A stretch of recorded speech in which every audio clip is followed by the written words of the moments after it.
Aujourd'hui, je vais m'adresser à mes jeunes sœurs. J'ai un petit conseil à vous donner et un avertissement qui vient de la part de Dieu. Vous savez, je suis pour vous un père. Pour les plus jeunes, je suis un grand-père.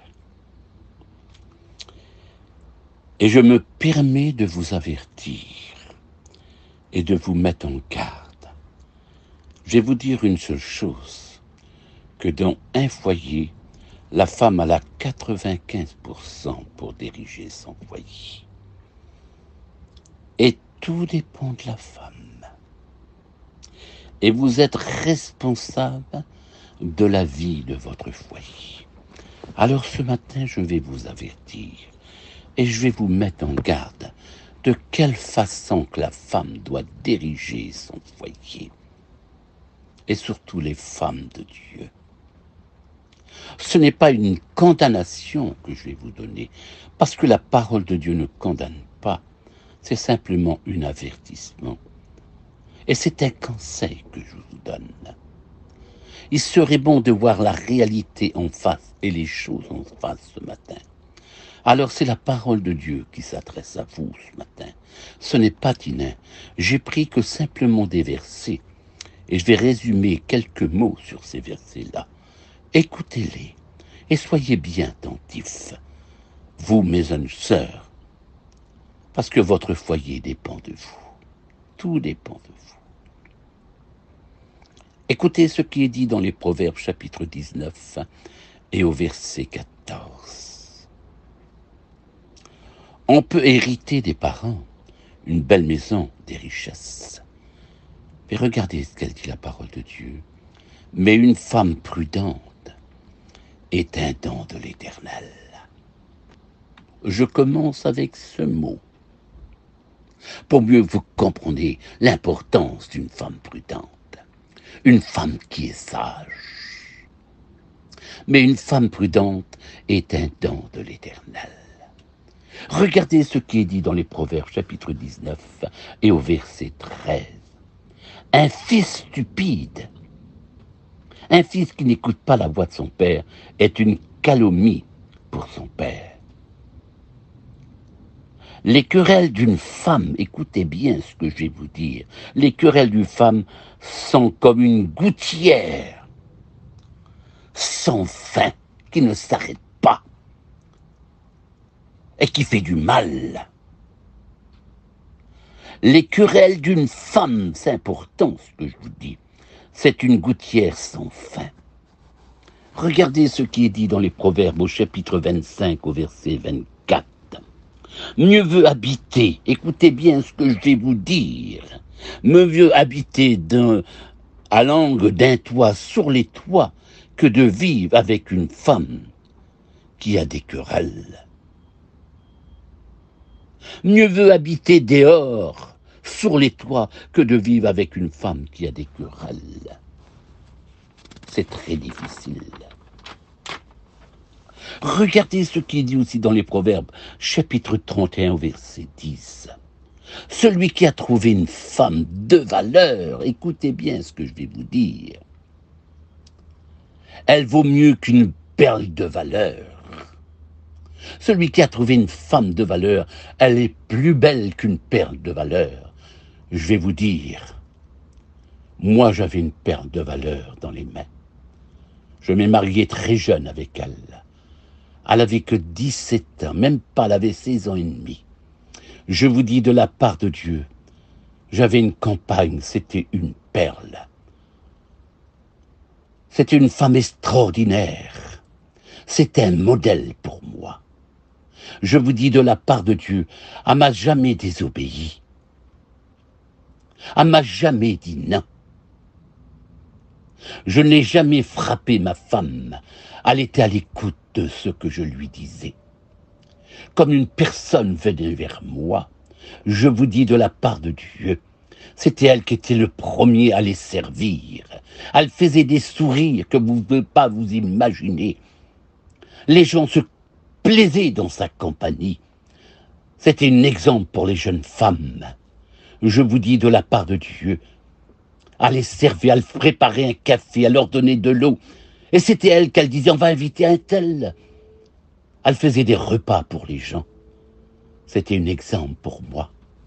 Je vous dis de la part de Dieu, elle ne faisait jamais la tête. Comme je parlais avec quelqu'un, elle était assise auprès de moi. Un seul regard, elle me comprenait. C'était une perle que j'avais, et j'étais fier d'elle. Mais aujourd'hui, je vous dis de la part de Dieu, on vit des moments très difficiles dans les foyers. Dès qu'un homme et une femme se mettent en colère, dès que le mari reprend sa femme, elle fait la tête. Elle fait la tête. Elle lui parle pas pendant 10 jours, 15 jours. C'est la rancune, c'est la misère. Il n'y a pas que son mari qui prend les conséquences. Même la famille autour d'eux, les parents, la belle-mère, le beau-père, tout le monde prend les conséquences. Elle est en colère avec le mari, elle parle avec personne. Et elle fait la tête. Elle fait un lit à part. Croyez-vous que c'est normal? C'est ça la femme de Dieu? Faites attention. Faites attention, je vous en supplie. C'est l'œuvre de l'ennemi, ce que vous faites là. Vous n'êtes pas une perle pour votre mari. Vous êtes plutôt un fardeau, une souffrance, une douleur pour lui. Regardez une femme que l'homme a trouvé une perle. Le cœur de son mari a confiance en elle. Il lui fait confiance. Au lieu de lui faire du mal, elle lui fait du bien. Elle est toujours là pour l'encourager, lui donner les forces pour repartir. Dès qu'il est découragé, c'est elle qui doit l'encourager. J'avais une femme comme ça, à m'encourager. C'était un modèle. Mais aujourd'hui, les femmes détruisent leur mari, leur foyer.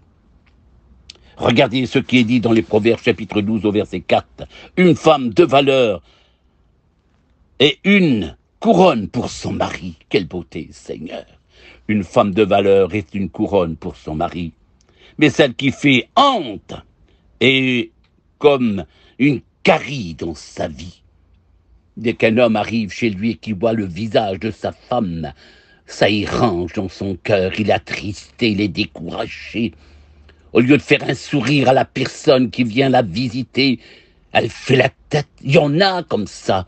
Je vous dis de la part, moi, Tinin, j'ose même plus aller dans les foyers à tel point que les femmes sont mauvaises aujourd'hui.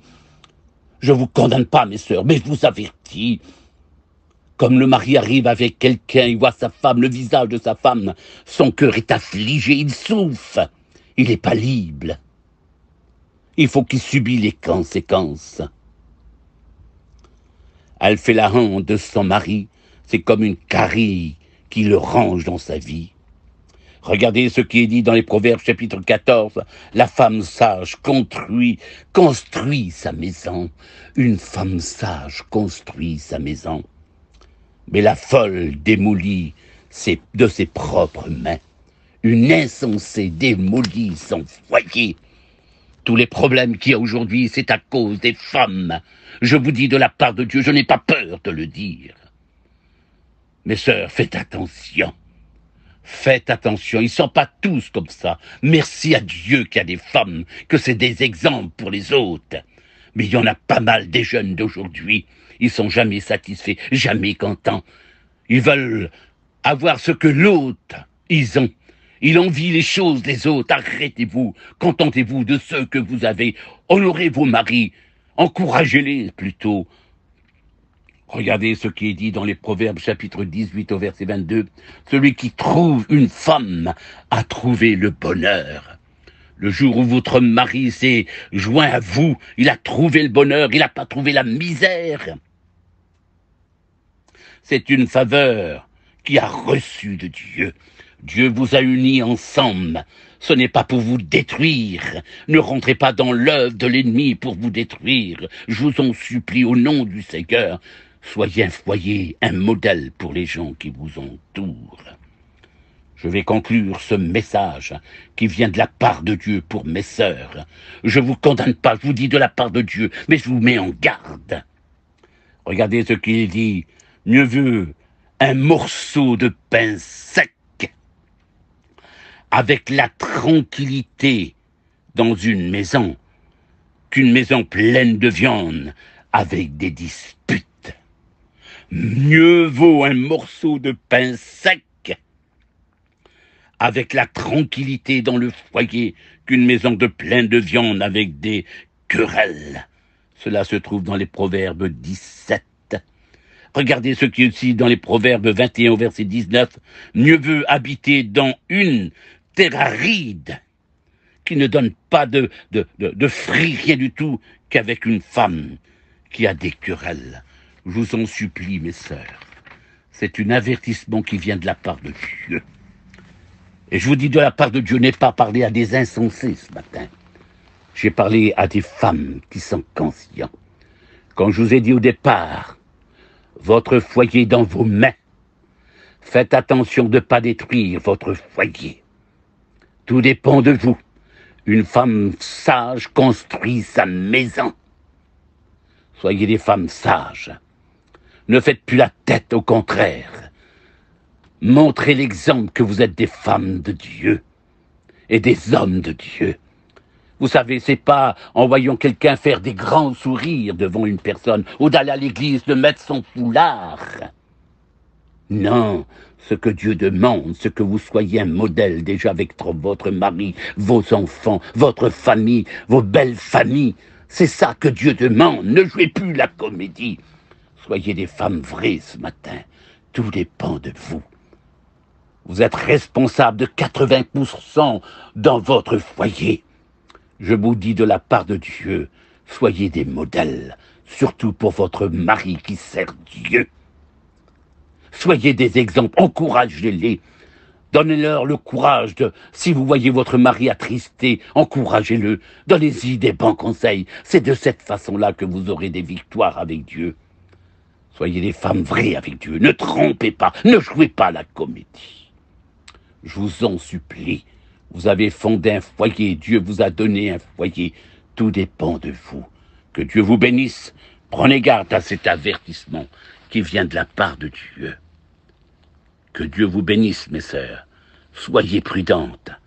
Je ne condamne pas tous mes sœurs parce qu'il y a des femmes que c'est des exemples aujourd'hui. Mais il y en a aujourd'hui. C'est pire que des vipères.